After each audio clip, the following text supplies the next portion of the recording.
vive notre Nord!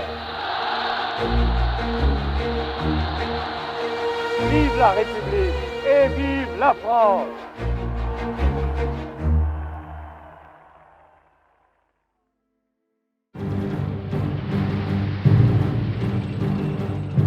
Le 13 mai 1940, les blindés allemands enfoncent les lignes françaises à Sedan.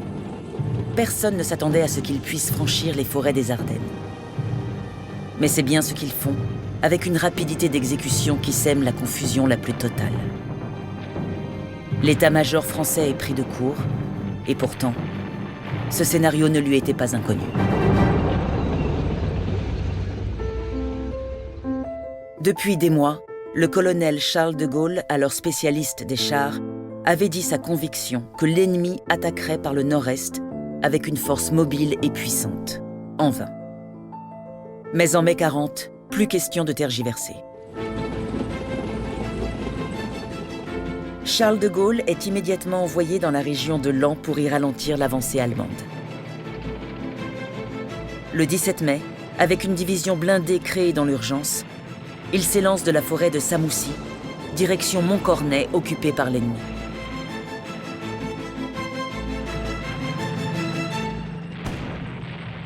Aux abords du bourg, les premiers combats de chars de l'histoire militaire s'engagent. Les chars français, puissants et fiables, infligent de lourdes pertes aux Allemands. Mais ils sont aussi conduits par des hommes peu expérimentés, sans communication radio et sans appui de l'artillerie. Tout l'inverse des panzers allemands. Avec le soutien des Stuka, ils détruisent 23 blindés français et font de nombreux prisonniers.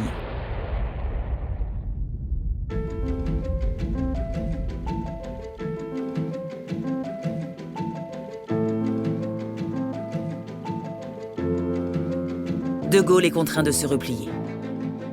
S'il n'a pas réussi à stopper la progression de l'ennemi, il est bel et bien parvenu à la ralentir, ce qui lui vaut d'être promu général de brigade quelques jours plus tard. Envoyé dans la Somme, il a pour mission de repousser les Allemands qui ont installé une tête de pont à Abbeville. Le 27 mai au soir, il attaque les positions allemandes. À la nuit tombée, un premier objectif est atteint, puis un deuxième le lendemain. Seul le Mont Cobert, le dernier objectif, tient toujours. De Gaulle écrit « Il y a sur le terrain un grand nombre de morts des deux camps. Nos chars sont très éprouvés. Une centaine à peine est encore en état de marche. » Les forces françaises s'épuisent. Elles ne parviennent pas à conquérir le Mont Cobert, mais font reculer le front d'une quinzaine de kilomètres. Le général de Gaulle a prouvé que des forces françaises bien équipées et bien commandées étaient en mesure de repousser l'ennemi.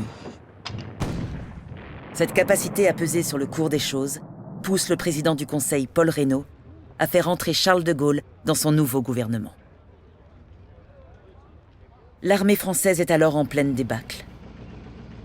Sur les routes du Nord, les populations civiles fuient la guerre en masse. Cette vision tragique d'une France tombée dans la souffrance et la peur bouleverse Charles de Gaulle. Dans ses mémoires, il écrit « Au spectacle de ce peuple éperdu et de cette déroute militaire, je me sens soulevé d'une fureur sans borne. » Le 17 juin 1940, le nouveau gouvernement dirigé par Philippe Pétain s'apprête à capituler. Charles de Gaulle sait que son destin se joue à cet instant. Il quitte la France et se rend à Londres. Le 18 juin, il s'adresse aux Français.